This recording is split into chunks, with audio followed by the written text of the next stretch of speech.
So, we believe that all personal finance conversations start with financial goal setting. We approach personal finance from a goal oriented framework because without a financial goal, it's hard to know what you're actually earning and spending money for. So, how do you get started? First, know that financial goals are tools to help you customize your personal finance strategies. Maybe you know a change needs to be made, but what change will you make? Take time to identify your priorities and what you hope to accomplish. Maybe you want to better understand your financial behaviors. Maybe you want to eliminate some debt. Maybe you want to eventually make a major purchase like a car or a house or save for your child's college, whatever it may be. Depending on where you are in your life, you may have already done some of these things or will be doing them soon.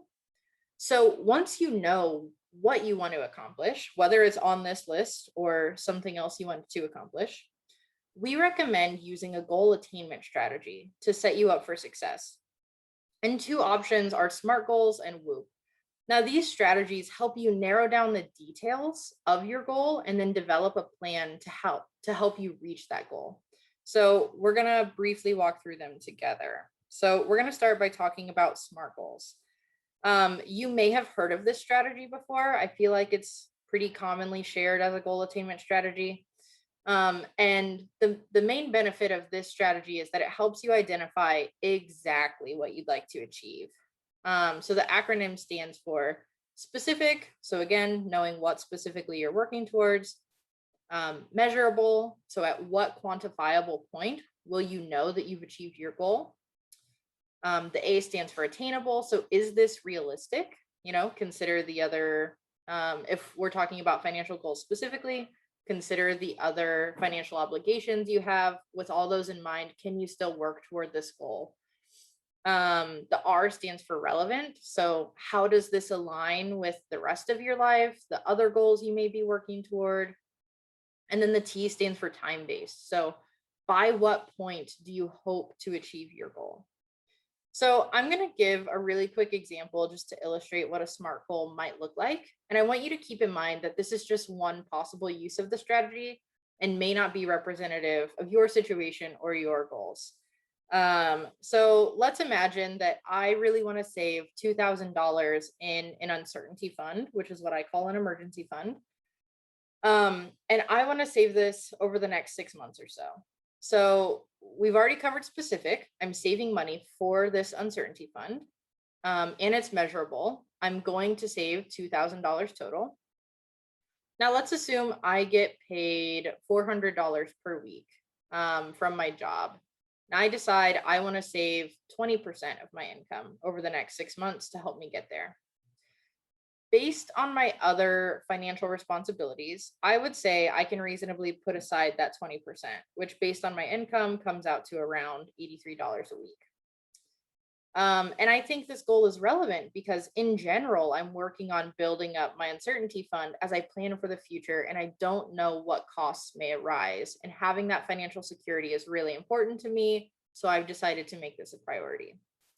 And then the goal is time-based because I know I want to achieve it in the next 6 months. And I've also identified sort of steps in that process. So what can I do weekly to get to my goal at the end of those 6 months? So again, that is one way to think through the goals you're setting for yourself and then plan them out in detail. So the other goal attainment strategy I want to share with you today is called WHOOP. And it is based on positive psychology research done by faculty at NYU. So if SMART is all about planning all the tiny details of the goal you want to accomplish, WHOOP is all about how to prevent obstacles that arise to hinder your progress. And more often than not, these obstacles are internal. So WHOOP stands for wish. So what is the thing that you are hoping to achieve? And you can actually use this strategy along with SMART and fill in your SMART goal for the W here. The first O stands for outcome. So what will be the best result from accomplishing your wish? How will it make you feel? How does it contribute to other aspects of your life? What is this outcome that you're hoping to reach? The second O is obstacle. So what is the main obstacle that might prevent you from reaching your wish. And then P is for plan. So, in knowing that obstacle, what is an effective action that you can use to tackle that obstacle and prevent it from hindering your progress? So, Whoop is a strategy that speaks to me personally because I am totally a person that can dream all day about the things I'd like to accomplish. But then when it comes to actually getting the ball rolling, I sometimes get caught up with minor inconveniences, and that can sort of stop me in my tracks. So just to share a brief example of how I've personally used this, before the pandemic began, and I was at home all the time, I would often feel too tired to cook dinner when I was walking home from work in the evenings. So I would impulsively decide to order food out, pick it up on my way home, instead of cooking the meal that I had planned and bought groceries for, etc. And so when I recognized this habit, I used Whoop to try to set myself up for success when it came to cooking dinner. So my wish was to spend less money on takeout and cook dinner at home more often. The ideal outcome was that I would save more money and I would eat meals that I felt were more nutritionally beneficial because I would control everything that went into them. So, sort of a two-pronged benefit for me there.